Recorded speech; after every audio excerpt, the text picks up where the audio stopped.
Falando de História.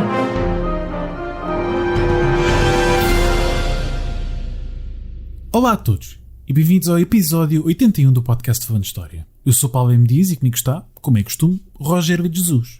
Antes de entrarmos no episódio, queremos aproveitar e agradecer já aos nossos patronos que contribuem para este nosso podcast e que nos permitem continuar, deste lado, a divulgar a história de uma forma informal, mas rigorosa. Mas vamos então a este nosso episódio 81, como disse, que faz parte desta nossa série que pretende relembrar e comemorar os 50 anos do 25 de Abril de 1974. E sendo este o segundo episódio, estamos aqui para falar sobre a Guerra Colonial, ou Guerra do Ultramar, ou Guerra da África, ou ainda Guerras de Libertação ou da Descolonização.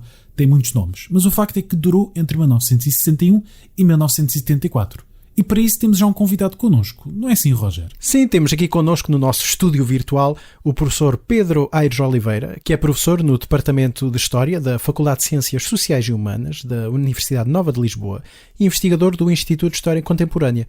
A sua investigação incide sobretudo sobre a história das relações internacionais, sobre o colonialismo português e a descolonização, e ainda autor de, entre tantas outras obras, Os Despojos da Aliança, a Grã-Bretanha e a Questão Colonial Portuguesa, entre 1945 e 75, publicada em 2007 pela Tinta da China, e também do volume sobre 1961, com António Tomás, na coleção da História de Portugal, coordenada pelo Rui Tavares. E por isso agradecemos ao professor Pedro Aires Oliveira estar aqui connosco hoje, neste nosso episódio especial do podcast Falando de História, que é, como já dissemos, a pessoa indicada para nos vir falar deste assunto tão central, também para a comemoração dos 50 anos do 25 de Abril.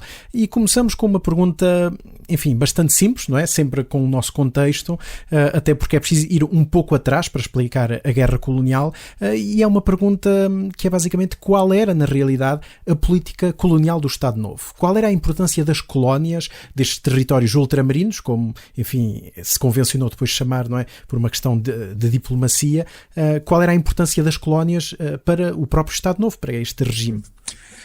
Bem, desde já, obrigado pelo convite para estar presente no vosso programa, tenho muito gosto, e indo diretamente à questão que me é colocada, a política colonial do Estado Novo sofreu variações ao longo dos mais de 40 anos da sua existência. Portanto, não podemos falar de uma política homogénea e constante no tempo. Talvez possamos aqui estabelecer uma linha divisória, mas eu, de qualquer maneira, gostava também de sublinhar que, apesar dessas nuances, dessas variações, houve também constantes, houve também eixos de continuidade muito marcados, digamos assim. Bom, era uma política colonial com forte sentido centralizador. E isso, aliás, foi sempre uma razão de grande insatisfação por parte dos súbditos coloniais, digamos assim, que mais sofriam com alguns aspectos da política colonial, mas também até com aqueles setores que podemos identificar como uma certa burguesia colonial, que gostariam de ter mais autonomia, maior capacidade de decisão no local e sempre se ressentiram relativamente a esse centralismo do Terreiro do Paço, digamos assim, que de facto se acentuou muito a partir da promulgação do ato colonial, que foi um bocadinho, digamos, a lei enquadradora da política colonial do Estado Novo, introduzida em 1930 por Oliveira Salazar, num breve período em que ele sobraçou a pasta das colónias. Houve uma situação ali de emergência em Angola, uma crise, uma certa contestação à política colonial do governo. O Salazar, durante 6 meses, assume interinamente a pasta das colónias e vai patrocinar essa peça legislativa que de facto define linhas diretivas muito relevantes para o Império colonial. Portanto, um forte sentido centralizador, até um bocadinho em reação àquela política, se calhar um pouco mais, digamos, anárquica em alguns aspectos da Primeira República, sobretudo na governação financeira. Portanto, Salazar quer restaurar o controlo ao governo metropolitano no tocante, sobretudo, à governação económica e financeira das colónias. Depois, houve sempre também uma indiscutível primazia dos interesses metropolitanos no cômputo geral das questões ultramarinas. De alguma maneira, essa primazia dos interesses metropolitanos resultava da filosofia do pacto colonial, não é? Que era um bocadinho aquela doutrina que estabelecia que as colónias deveriam dar um contributo importante para o equilíbrio da balança de pagamentos do país, da metrópole, através de divisas, que eram sobretudo geradas a partir das suas exportações e também de outras fontes de rendimentos. As colónias deveriam também constituir-se como fornecedoras de matérias-primas para a indústria metropolitana a preços mais vantajosos do que aqueles que se encontravam nos mercados internacionais, e as colónias deveriam também proporcionar mercados preferenciais, por vezes reservados a essas manufaturas metropolitanas. E isto foi muito importante em momentos de crise, como aqueles que se viveram nos anos 30, sob o efeito da Grande Depressão, mas também para certos setores do tecido empresarial e industrial nacional que não tinham grandes condições de competitividade internacional. E, portanto, encontraram sempre ali nas colónias uma espécie de tábua de salvação ou um complemento importante para as suas atividades. Depois, eu diria também que o ato colonial procurou promover a nacionalização do Império. Não quer isto dizer que os governantes anteriores, a monarquia liberal ou a República, fossem menos patriotas, menos nacionalistas no tocante ao Império. Mas o Estado Novo quis marcar aqui alguma diferença no sentido de, assim que possível, reverter ou pelo menos não dar seguimento a certas políticas de abertura ao capital estrangeiro que, por vicissitudes várias, a monarquia e a República tinham promovido, por absoluta necessidade. E, portanto, Salazar, que era muito também pragmático e flexível, percebeu que não pode enfrentar interesses internacionais no início da sua governação, não vai revogar certas concessões e privilégios, mas vai esperar pelo seu tempo para que eles terminassem e então resgatar isso para o controle do Estado português. Isso foi muito notório, por exemplo, no tocante àquelas ditas companhias majestáticas que operavam em Moçambique desde finais do século XIX, mas, por exemplo, Salazar não vai enfrentar um interesse tão poderoso quanto era a Diamangue. Vai sempre permitir que a Diamangue continuasse a florescer ali naquela zona das Lundas, no nordeste angolano, não é?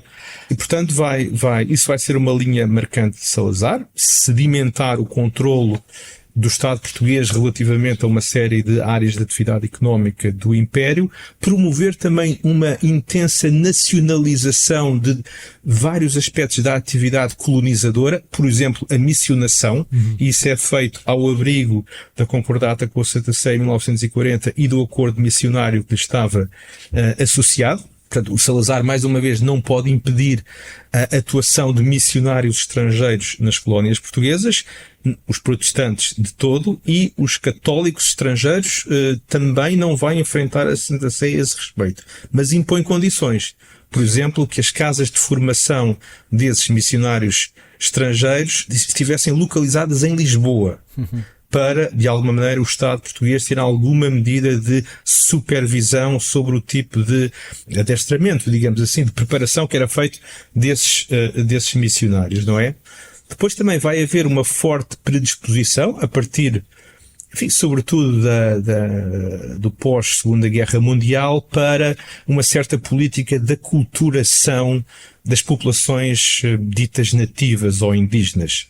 Ao contrário do que por vezes se afirma, a assimilação não era uma linha muito favorecida pelo Estado Novo nos anos 30, por exemplo. Aí havia muito mais uma certa inclinação para a separação, para a segregação, um bocado em linha com aquelas ideias de darwinismo social e até de racismo que eram tão prevalentes na Europa nesse período. Mas, num esforço de adaptação aos ventos do pós-guerra, o Salazar vai então promover uma política de acesso, digamos assim, condicionado à cidadania portuguesa, nos termos em que ela era definida para as colónias, digamos assim, nos anos do pós-guerra, para os africanos, não é?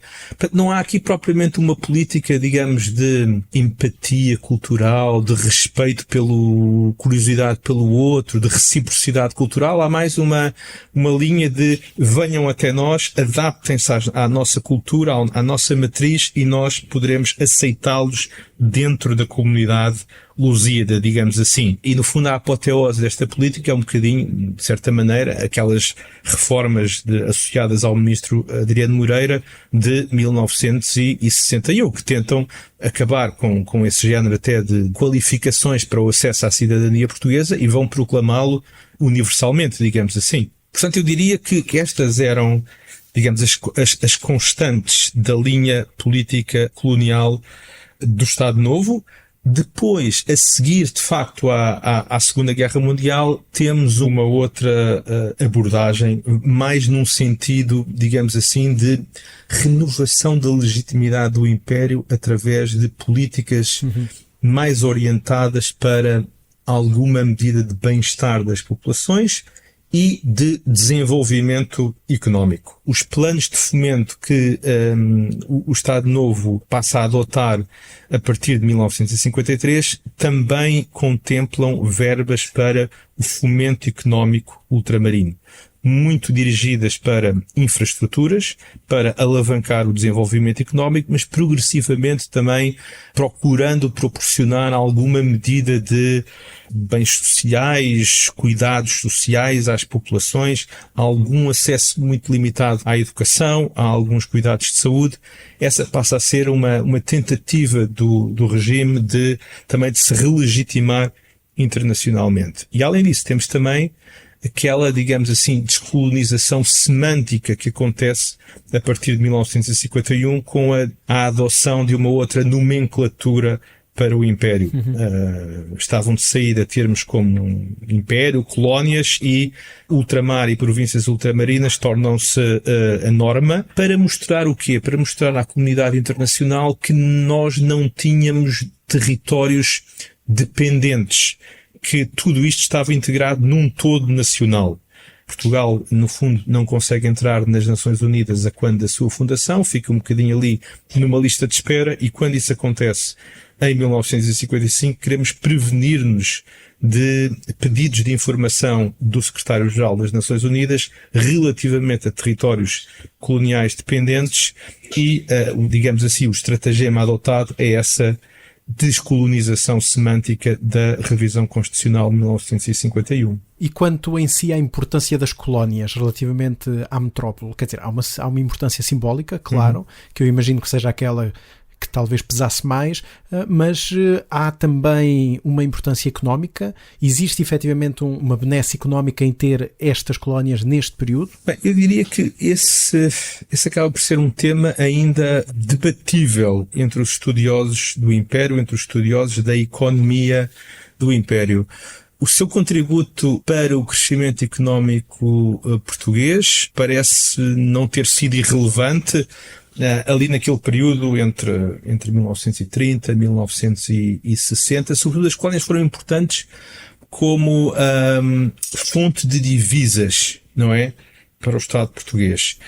Numa altura, sobretudo até à Segunda Guerra Mundial, em que se viviam, lá está ainda, os efeitos um bocadinho da Grande Depressão, não é?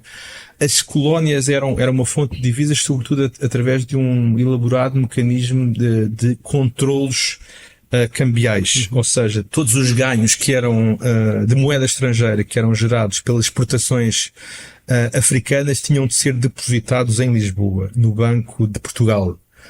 E, portanto, isso era relevante para o equilíbrio da balança de pagamentos do país. As colónias também representavam um contributo interessante para o comércio externo português. Até ao início dos anos 60 andavam ali na ordem, creio que dos 20 e poucos %.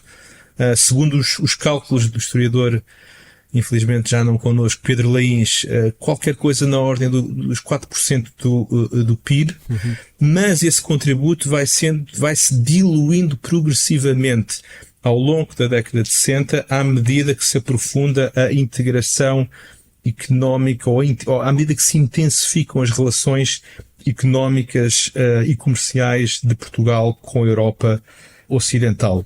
Por exemplo, a partir de finais dos anos 60, 67, se não estou em erro, as remessas dos imigrantes portugueses em países como a Alemanha, Suíça, França, superam o contributo das colónias para a balança de pagamentos portuguesa, não é? De qualquer maneira, também temos que ter presente aqui uma coisa. Um fator é o contributo das colónias para o desenvolvimento do país, digamos assim. Outra coisa é o contributo das colónias para grupos de interesse particulares, não é? Que no fundo tiravam benefícios consideráveis dessa situação de privilégio que a posse do Império conferia. E, portanto, para alguns grupos económicos portugueses, para alguns setores de atividade, as colónias foram um negócio muito, muito rentável, não é? E lá está, naquela conjuntura muito adversa dos anos 30, podem ter sido a diferença entre viver ou morrer. Para alguns grupos económicos organizados, a fazer fé nos estudos de autores como o Clarence Smith ou mesmo o Fernando Rosas, que também estudou isto relativamente à conjuntura dos anos 30, não é? E, na verdade, como referiu, neste pós-guerra há alterações a vários níveis, não é? Desde logo começam a surgir os movimentos independentistas e a haver, de facto, a Inglaterra, a Bélgica, a França a lidar com estes movimentos. E, portanto, a minha pergunta é no sentido de como é que surgem exatamente estes movimentos de libertação naquilo que eram as colónias portuguesas? Bem, os movimentos de libertação, se os quisermos definir como movimentos que lutam, de facto, pela independência política dos territórios coloniais, começam a constituir-se por volta de meados dos anos 50. Todos eles têm também trajetórias particulares. Vamos aqui agora cingir-nos aos territórios onde também houve depois luta armada. Embora possamos também incluir um território como Cabo Verde, devido à ligação que existia entre Cabo Verde e Guiné, sob a égide, por exemplo, do PAIGC. Há uma geração de quadros políticos, chamemos-lhe assim, africanos, de líderes nacionalistas, que chega à idade adulta por volta do início dos anos 40, não é? Há quem se chama a geração de Amílcar Cabral, no fundo, devido ao prestígio, entretanto, adquirido pela personalidade do líder do PAIGC, e é, no fundo, uma geração de africanos assimilados, africanos que tinham uma posição de alguma saliência na sociedade colonial, alguns deles com ligações até ao aparelho de Estado colonial, não é? Por exemplo, filhos de funcionários dos Correios, de funcionários de repartições administrativas, pessoas que tinham sempre pertencido, digamos assim, a uma camada letrada africana na qual os portugueses tinham apoiado desde há longos tempos, digamos assim. Eles vêm estudar, alguns deles para Lisboa, muitos deles têm aquele percurso de socialização na Casa dos Estudantes do Império, nas universidades, em movimentos como o MUD juvenil, Movimento de Unidade Democrática, surgido após a Segunda Guerra Mundial, alguns também com ligações ao Partido Comunista Português, e portanto são pessoas que absorvem muito também as influências políticas do pós-Segunda Guerra Mundial, um período em que os partidos comunistas estavam no máximo do seu prestígio devido à vitória da União Soviética na Segunda Guerra Mundial, há o exemplo aparentemente bem sucedido de modernização acelerada que a União Soviética proporcionava, há todo aquele entusiasmo também com as guerras populares que surgiram no fim da Segunda Guerra Mundial, e portanto esta é uma geração, digamos assim, de líderes com uma orientação modernizante por via dessa influência ocidental, e nós vamos encontrá-los no contexto de Moçambique, no contexto de Angola, no contexto de Cabo Verde, Guiné, não é? Mas também há outros movimentos que despontam localmente, mais ancorados em realidades, um pouquinho mais tradicionais, mais ligados a alguns comunidades, porventura com maior ligação ao mundo rural, ou com uma maior influência também de igrejas protestantes norte-americanas, canadianas, estadunidenses, digamos assim, que aparecem em movimentos como a UPA, de Olden Roberto. Mais tarde, Jonas Savimbi também viu um bocadinho destes meios, apesar de também ter tido um percurso europeu. E depois também temos alguns movimentos, digamos assim, que adquiriram menos relevância direta na luta armada anticolonial e que alguns autores designam por vezes de movimentos etnonacionalistas, movimentos que procuravam até, de alguma maneira, contestar o arranjo das fronteiras coloniais definido em finais do século XIX e que têm um forte cunho separatista, não é? Mas que vão ter um papel menos preponderante na chamada luta de libertação nacional. Portanto, este é um bocadinho o caldo político em que surgem alguns destes movimentos, sendo que eles vão, digamos assim, conseguir expandir a sua influência e conquistar adeptos por causa das condições políticas e sociais do pós-Segunda Guerra Mundial, que tem um aspecto um bocadinho paradoxal. Se por um lado havia este afã desenvolvimentista patrocinado pelo Estado colonial, e isso aparentemente reverteria de alguma maneira a favor das populações, por comparação com períodos anteriores, por outro lado, esse afã desenvolvimentista andava muito de mão dada com um capitalismo extrativista. E isso significava o quê? Forte pressão para recrutamento de mão de obra. E isto, obviamente, foi muito ressentido pelas populações africanas. Isso e também, por exemplo, regimes como o das culturas forçadas. A cultura forçada do algodão do norte de Angola, por exemplo, que visava, lá está, fornecer matéria-prima a baixo preço à indústria metropolitana. Não era um fator, digamos assim, de competitividade completamente artificial criado pela situação colonial. E nós sabemos o impacto que isso teve no início dos tumultos que atravessam Angola nos primeiros meses de 1961, nomeadamente a revolta dos apanhadores de algodão da Baixa do Cassange. Não é? Sim, aliás, e também só para relembrar os nossos ouvintes que também já falámos sobre o trabalho forçado nas colónias portuguesas, é o episódio 31, onde falámos com o José Pedro Monteiro, que trabalhou precisamente essas matérias. Portanto, quem quiser saber mais é só puxar lá mais atrás para saber mais um pouco. E Roger, se me permite só acrescentar aqui mais um elemento, e há também, claro, um efeito, digamos assim, de emulação relativamente ao que se passava noutros contextos africanos. Os anos 50 são um período de avanço dos ventos da descolonização em África, com a independência do Ghana em 1957 e depois com toda uma revoada de independências na África francesa e também na África britânica e no Congo belga. Tudo isto vai ter um efeito, digamos assim, poderoso nas consciências africanas das colónias portuguesas, não é?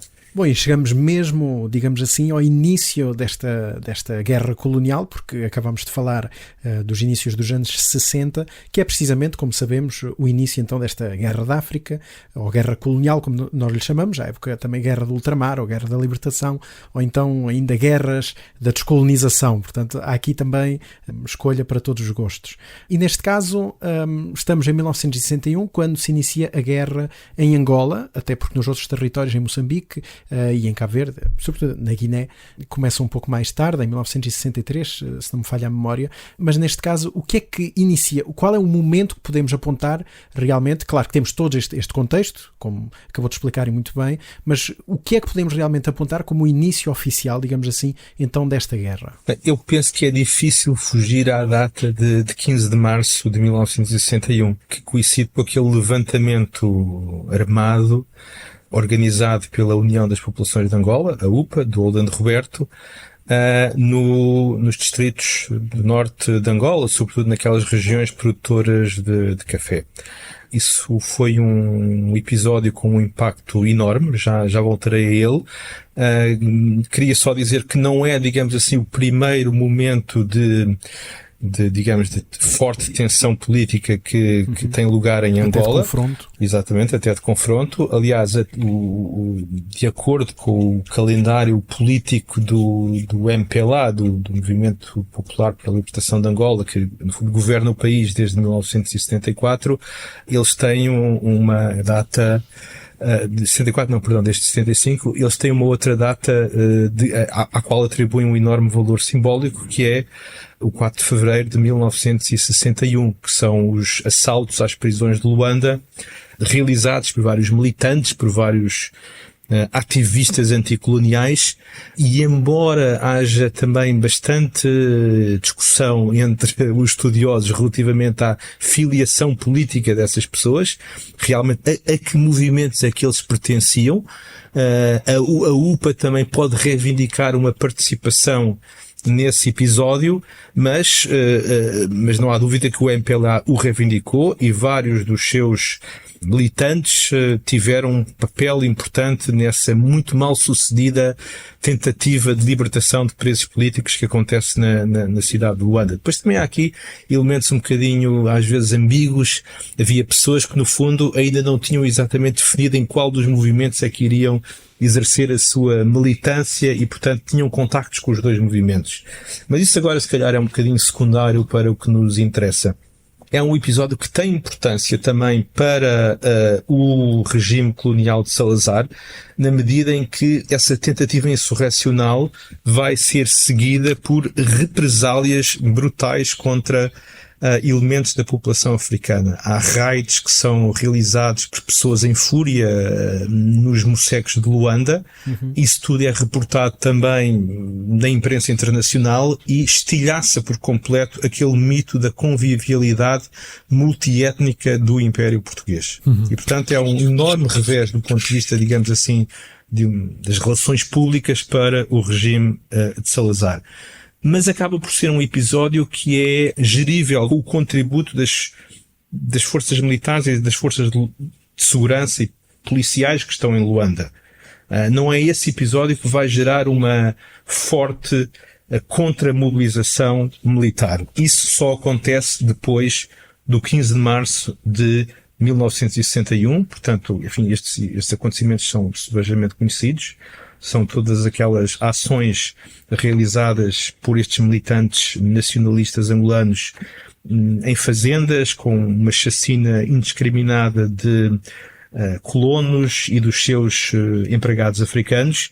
Isso tudo depois também é maximizado do ponto de vista da exploração emocional pelo regime de Salazar e em articulação com movimentos insurrecionais no contexto das Forças Armadas Portuguesas, o chamado golpe de Botelho Muniz, ou tentativa de golpe de Botelho Muniz, vai dar o ensejo a Salazar para, em abril de 1961, depois de desmantelada essa tentativa de putsch por parte do Ministro da Defesa, vai dar o ensejo a Salazar para empreender uma vasta contramobilização sob aquele lema do é preciso atuar rapidamente em Angola e em força. E, portanto, de alguma maneira, é a resposta aos acontecimentos do 15 de março e também, de alguma maneira, aos sinais de dissidência nas altas cúpulas do exército português que leva ao início da guerra em Angola. Parece-me que não quer demais lembrar aos nossos ouvintes que estamos num contexto de Guerra Fria. Em plena Guerra Fria, aliás, e que Portugal também fazia parte deste jogo de alianças. Fazia parte da NATO, fazia parte da ONU. Não estava exatamente isolado. E, portanto, a minha pergunta vai no sentido de qual foi exatamente a reação da comunidade internacional a esta guerra colonial? É também ela uma reação um bocadinho ambivalente, digamos assim. Estava, na altura, há poucos meses em funções, uma nova administração norte-americana, não é?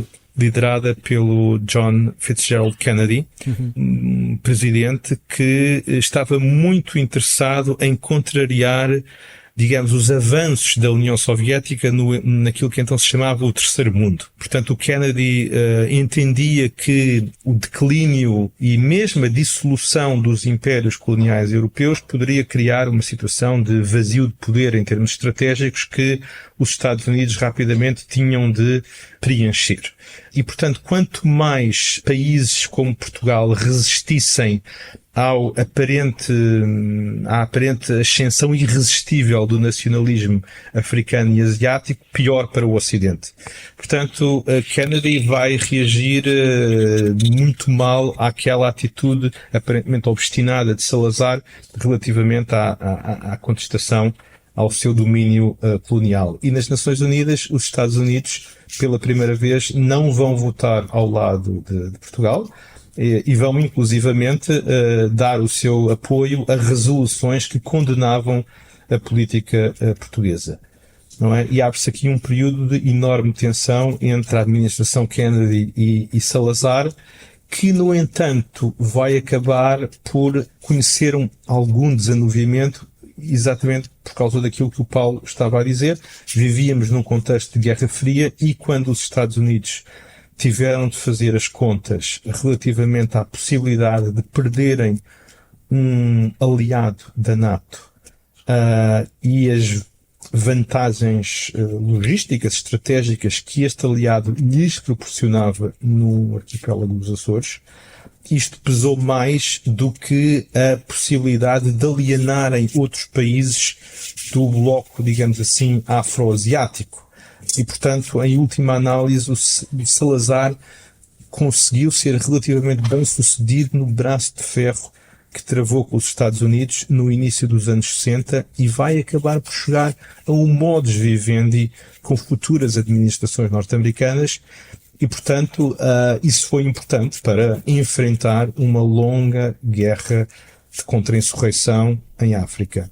E não querendo interromper, mas estou aqui a lembrar-me também que, lá está, das leituras preparatórias que fizemos para o nosso episódio, daquelas propostas que os Estados Unidos chegaram a fazer a Salazar no início dos anos 60, não é? De oferta de dinheiro, bastante dinheiro até, se não me engano, 500 milhões de dólares a certa altura, para promover precisamente a descolonização. Exatamente, sim. O Kennedy, no fundo, depois de ter percebido que não conseguiria demover Salazar a partir de uma atitude de confrontação e até de alguma hostilidade política em contextos como o da NATO ou das Nações Unidas, vai tentar chegar lá por uma via mais persuasiva, não é? E isso vai acontecer através de várias propostas que chegam a Salazar através de emissários, nas quais o presidente norte-americano propunha mover influência junto a instituições internacionais, como o Banco Mundial, para abrir, no fundo, linhas de crédito ao governo português para ele preparar uma transição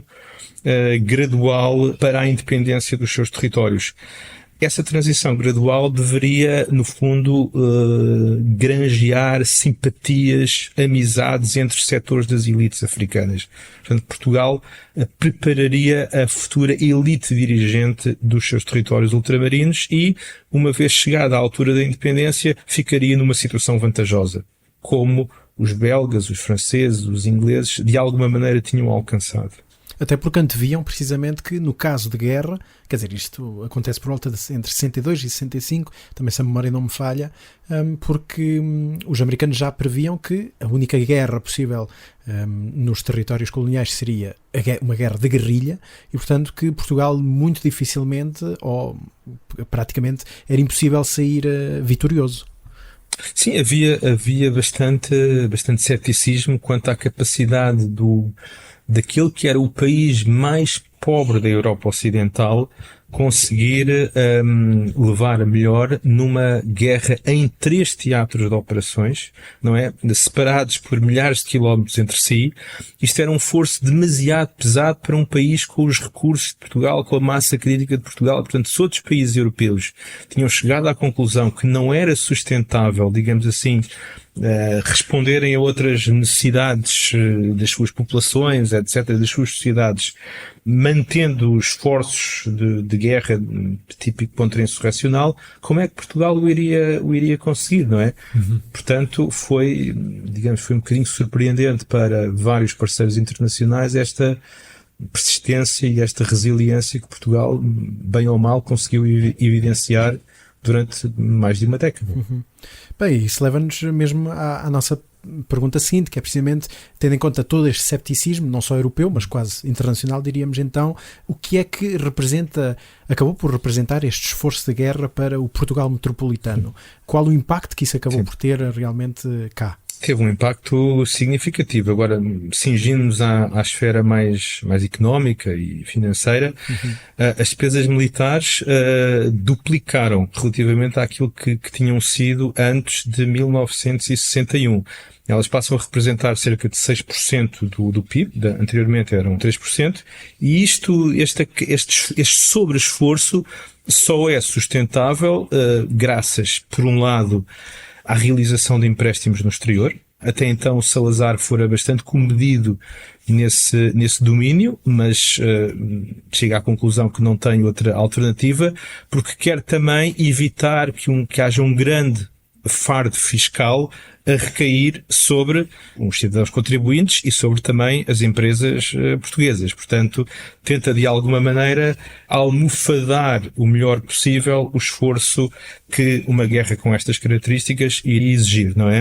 Por outro lado, também não deixa de ser interessante notar que, de alguma maneira, o esforço de guerra estimulou alguma medida de procura interna, por exemplo, de bens industriais, assim como o crescimento do consumo interno. Portanto, de alguma maneira, permitiu atenuar alguma da ortodoxia fiscal, orçamental, que era apanágio de Salazar e que poderia ser vista também como um entrave a uma maior expansão económica. Portanto, a guerra acabou por também ter um efeito um bocadinho benigno na economia portuguesa, segundo alguns autores, por essa via.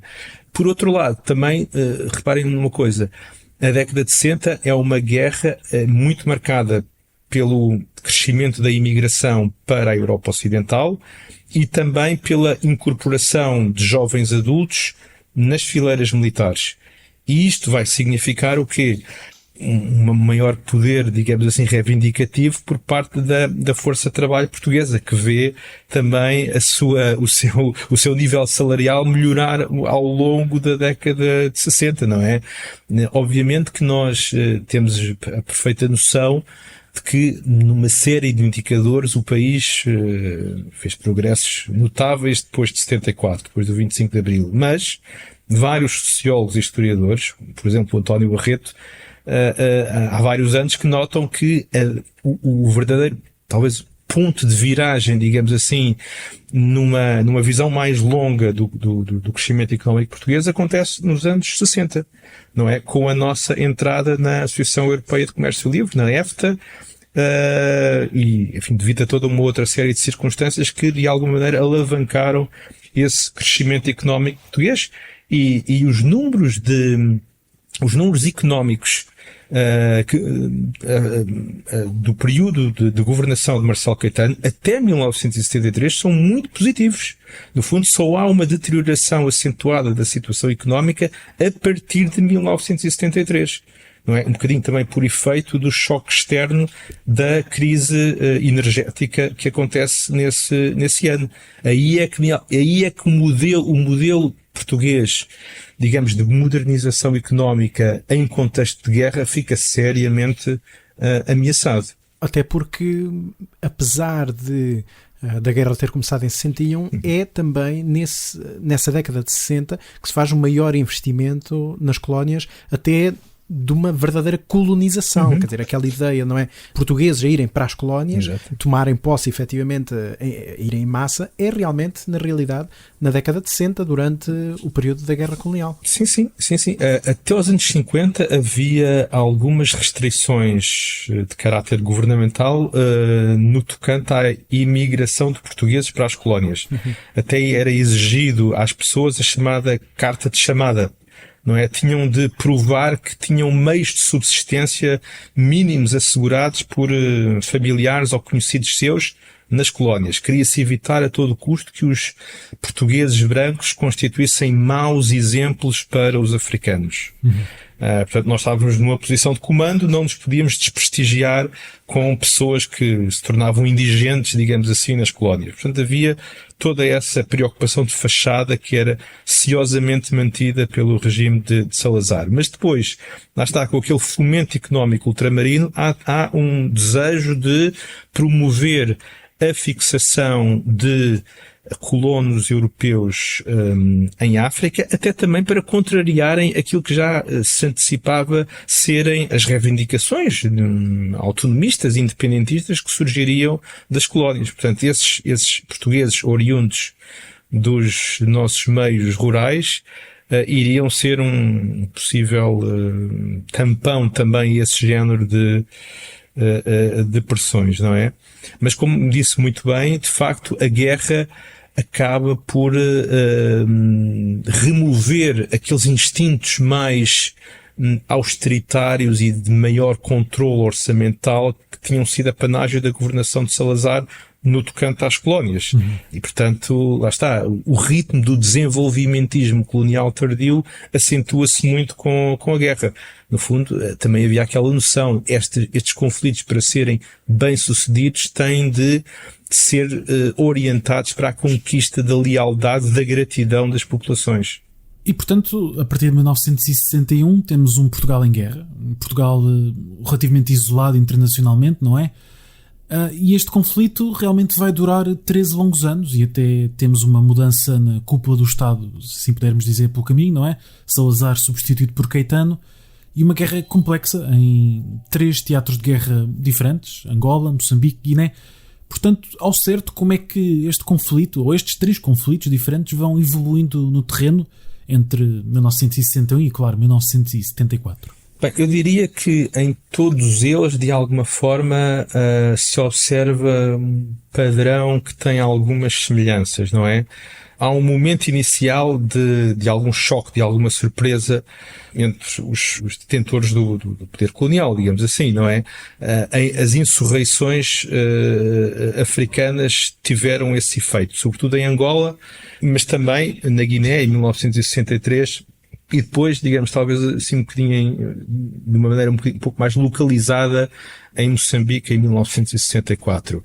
De alguma maneira, Portugal, eu não direi que é completamente apanhado de surpresa, na medida em que desde finais dos anos 50, altos dirigentes das Forças Armadas estavam perfeitamente cientes de que um conflito com aquela natureza poderia irromper nos nossos territórios ultramarinos. Isso foi explicado a Salazar. Salazar estava claramente também compenetrado que mais tarde ou mais cedo algo semelhante iria acontecer, não é? Mas entre a noção de que isso podia estar na iminência de acontecer e depois o verificar-se realmente, há sempre um hiato e há sempre um período de adaptação. E, portanto, há uma contramobilização que depois é feita em Angola em 61, na Guiné em 63, em Moçambique em 64, que acaba por produzir depois alguma medida de estabilização.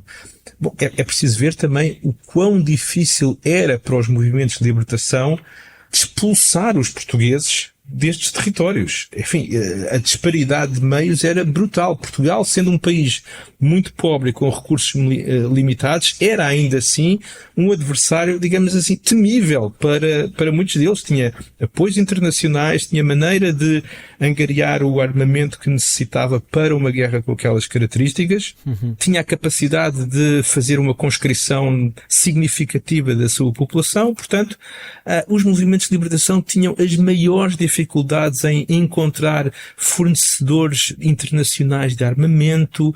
A dada altura, lá está, conseguem também angariar condições de treinamento dos seus efetivos, dos seus quadros, mas tudo isto demorou muito tempo.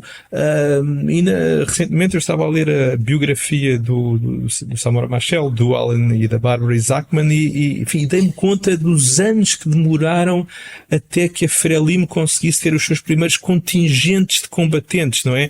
Treinados no Norte da África, na Tunísia, na Argélia, etc.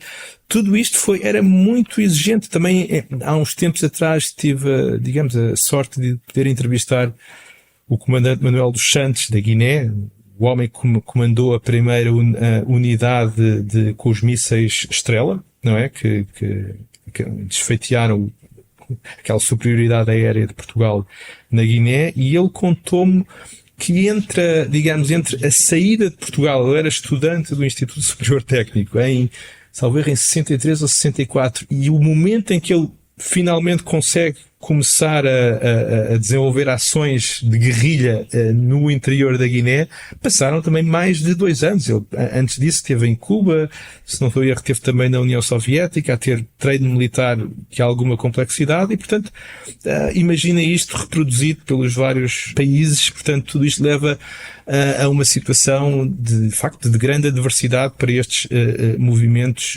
independentistas. Tinham as suas bases em países limítrofes, os países que tinham alcançado a independência, aí tinham os seus santuários, mas era muito difícil a eles organizarem infiltrações para o território português. O MPLA demorou anos a conseguir abrir uma segunda frente de combate no leste de Angola. Isto só acontece em 1966.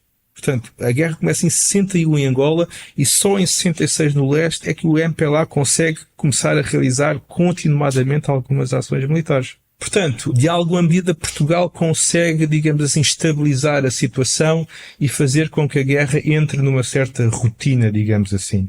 Depois há uma tentativa em 1968, coincidindo com o governo de Marcelo Caetano, de alguma maneira tentar alcançar vantagens decisivas em locais como a Guiné, através do general Spínola, e em Moçambique com o general Causa de Riaga. Eram 2 comandantes um bocadinho mais impetuosos, que de alguma maneira procuram implementar nos seus teatros operacionais algumas das estratégias e técnicas que tinham sido aperfeiçoadas pelos Estados Unidos em contextos como o do Vietnã, ou os ingleses um bocadinho antes disso na Malásia. Portanto, os alinhamentos estratégicos, o uso de forças especiais, um recrutamento mais intenso de soldados africanos, o uso de desfolhantes, não é?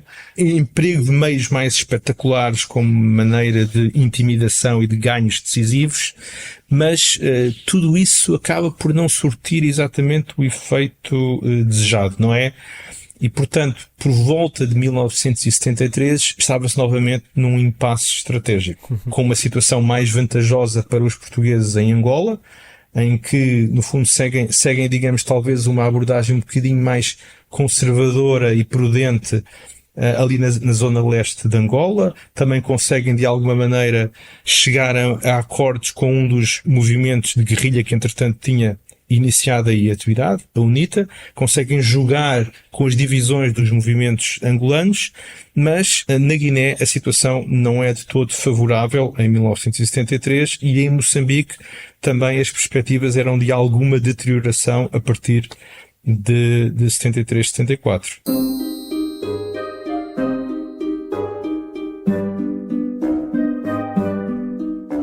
Interrompemos por um bocadinho o nosso episódio para deixar um apelo aos nossos ouvintes. Não é assim, Roger?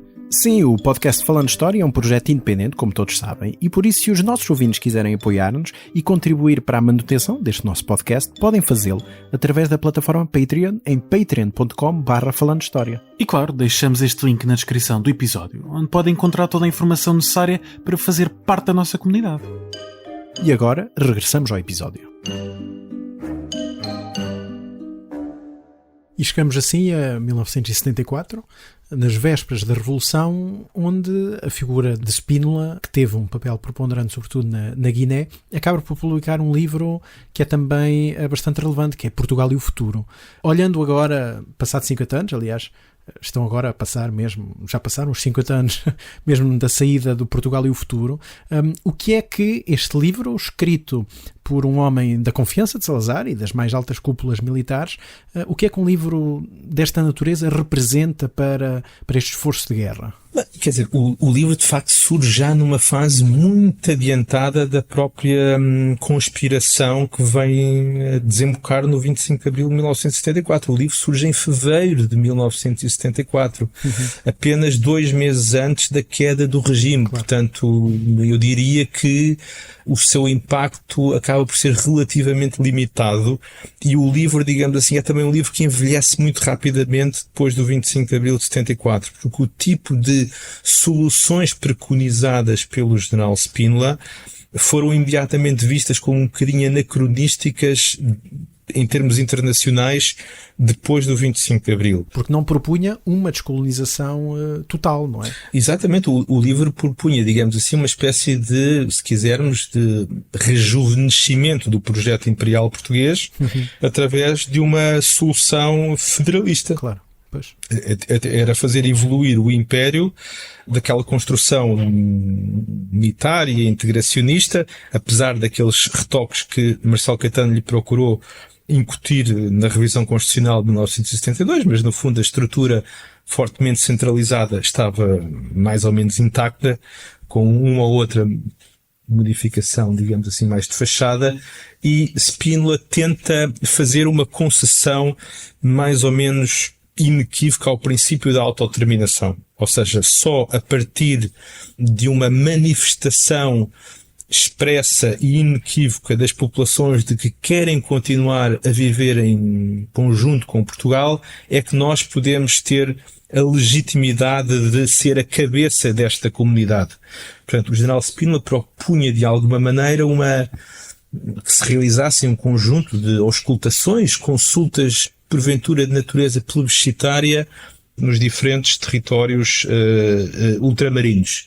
E ele não tinha dúvidas de que os resultados iriam produzir uma vontade das populações em continuarem ligadas a Portugal. Aliás, os adversários de Spínola o que alegavam era que este tipo de consultas conduzidas pelo poder colonial não nos dão garantias nenhumas de serem idóneas, de serem fidedignas no tocante à descoberta da verdadeira vontade das populações e, portanto, os movimentos de libertação vão reagir muito mal a esse tipo de propostas e quando Spínola se torna o Presidente da Junta de Salvação Nacional e procura persistir com o seu projeto, ele vai encontrar uma posição irredutível por parte dos movimentos africanos. E temos falado aqui sobre este conflito e, na verdade, gostaria também de saber como é que ele se compara com outras guerras de independência desta altura, desde logo em termos dos massacres, não é? Porque também existem massacres célebres durante este conflito. Já aqui falámos, por exemplo, do massacre de Viriamo em 1972, salvo erro. É possível sequer uma comparação? Eu acho que quanto mais nós adotamos uma lente comparativa para tentarmos tornar inteligível a guerra colonial portuguesa, mais nos apercebemos das similitudes que existem entre o fim do Império Português e o de outras potências europeias. Aí, digamos assim, aquela ideia de um colonialismo português de grandes costumes, de uma maior propensão integradora, acaba por esbarrar na realidade dos factos, não é? Quer dizer, estas guerras de contra-insurreição, é verdade que tinham em mente conquistar a simpatia, a lealdade das populações. Mas como isto era feito, digamos assim, num contexto de confrontação militar, muitas vezes essa conquista, a tentativa de conquista da lealdade das populações acabava por se misturar com tentativas de controle das populações que eram extremamente violentas para essas populações, extremamente disruptivas dos seus modos de vida tradicionais. E talvez o símbolo máximo disso tenham sido todas aquelas operações de engenharia populacional realizadas em Angola, em Moçambique, em certa medida também na Guiné, com os aldeamentos estratégicos, com as aldeias protegidas, que no fundo eram aldeias fortificadas, onde, é verdade, as populações tinham acesso a algumas medidas de bem-estar, de cuidados de saúde, etc., água potável, víveres, etc., mas depois viviam numa espécie de prisão a céu aberto, como frequentemente aludem as pessoas que sobreviveram a essas experiências. Além disso, o uso daquelas táticas mais agressivas, tropas élite transportadas, forças especiais, etc., redundou por vezes em episódios de atrocidades contra populações que eram suspeitas de colaborar com os chamados terroristas. E, portanto, muitas vezes, na dúvida, quem pagava eram essas populações suspeitas de auxiliar o inimigo. E, portanto, em Moçambique, no início dos anos 70, com a capacidade evidenciada pela Frelimo de expandir o seu raio de atuação, isso vai levar àqueles episódios que se tornaram, digamos assim, tristemente célebres logo ainda durante a vigência do regime colonial. O episódio o massacre de Viriamu é objeto de uma denúncia internacional muito forte em 1973. Depois, de alguma maneira, ele, a seguir ao 25 de Abril, cai em alguma medida de esquecimento e só nos últimos anos é que voltou a ser discutido na esfera pública e até, inclusivamente, a dar pretexto a uma espécie de ato de contrição do nosso primeiro-ministro numa ida recente a Moçambique. Do nosso anterior primeiro-ministro. Sim, claro.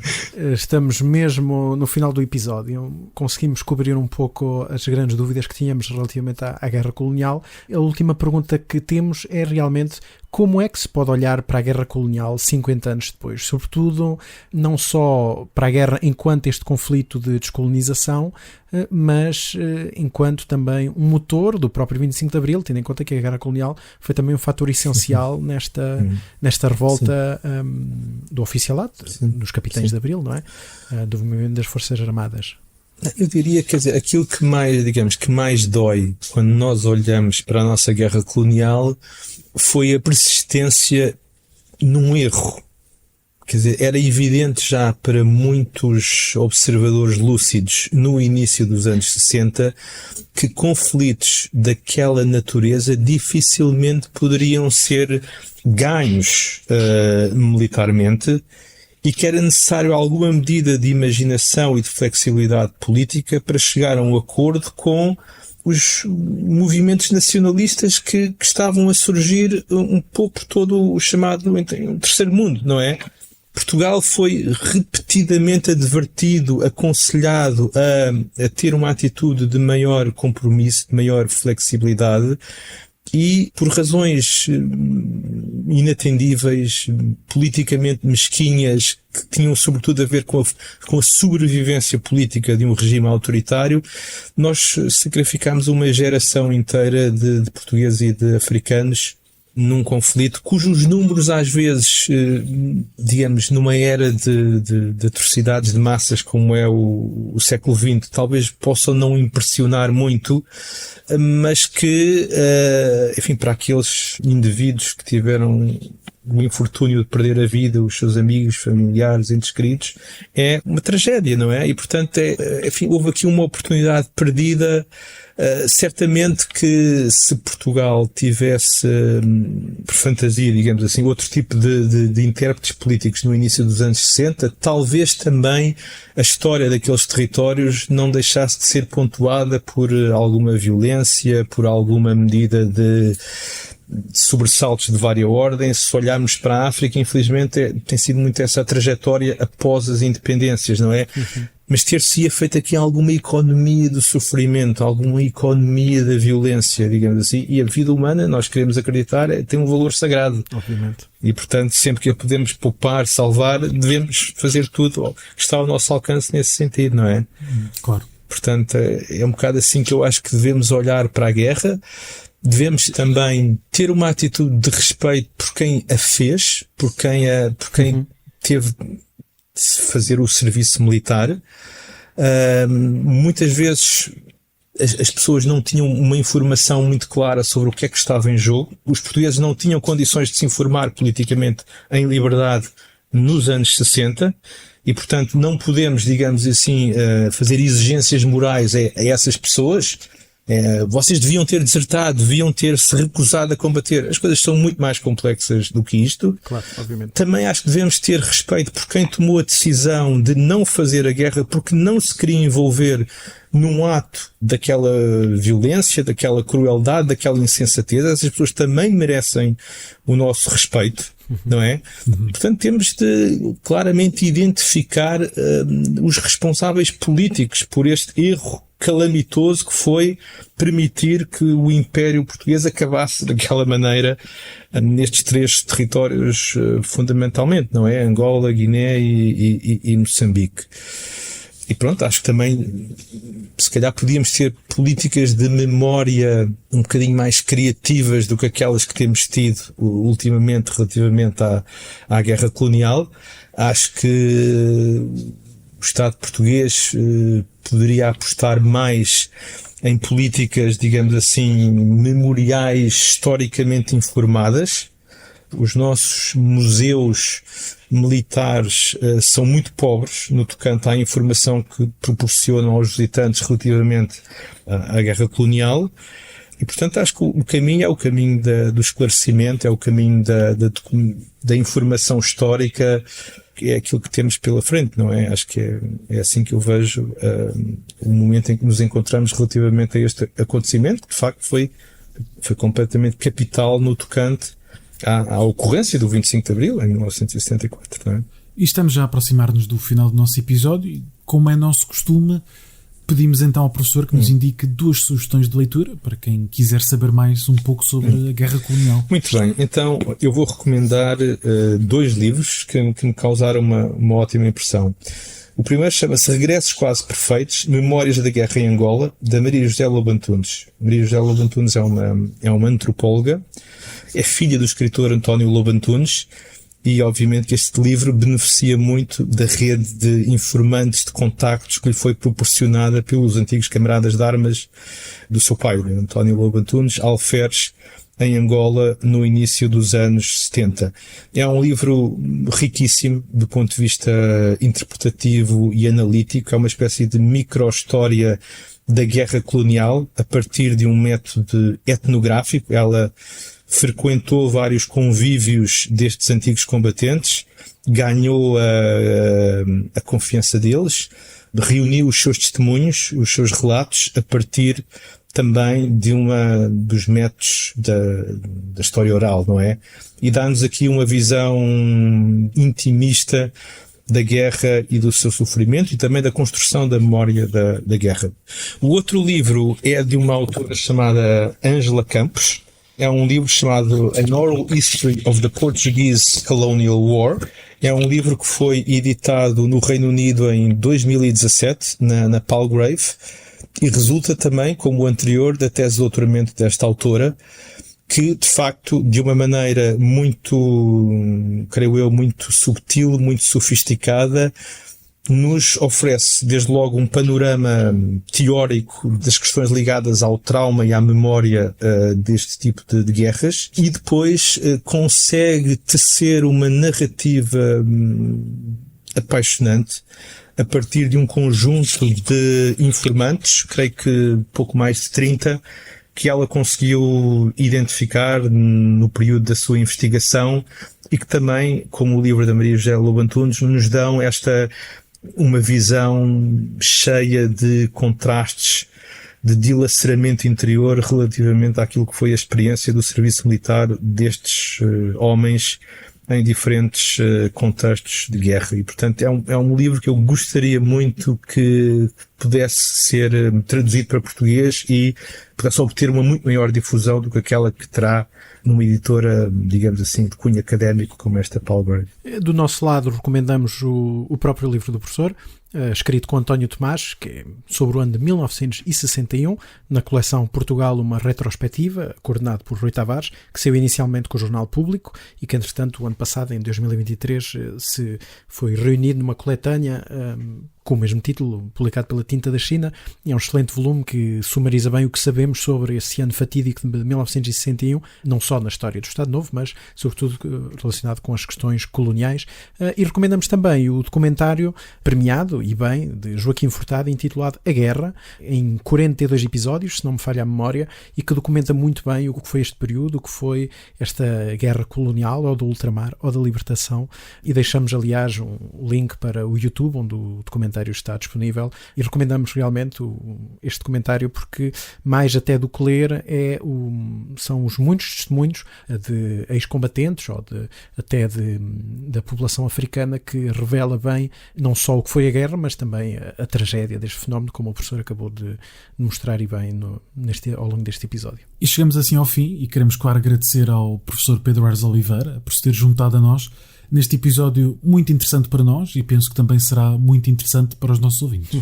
E eu sou muito agradecido pelo vosso convite. Foi um prazer estar a dialogar convosco e contribuir para uma maior divulgação deste tema de facto, tão marcante para nós. Muito obrigado. Muito obrigado. Agora sim, fechamos este nosso episódio 81, dedicado à Guerra Colonial. E já sabem, se quiserem entrar em contacto connosco, podem fazê-lo através do nosso e-mail, falandohistoriapodcast@gmail.com. E como de costume, a edição de áudio foi de Marco António. Vemos para a semana com um novo episódio. Até à próxima. Até à próxima. Falando de História.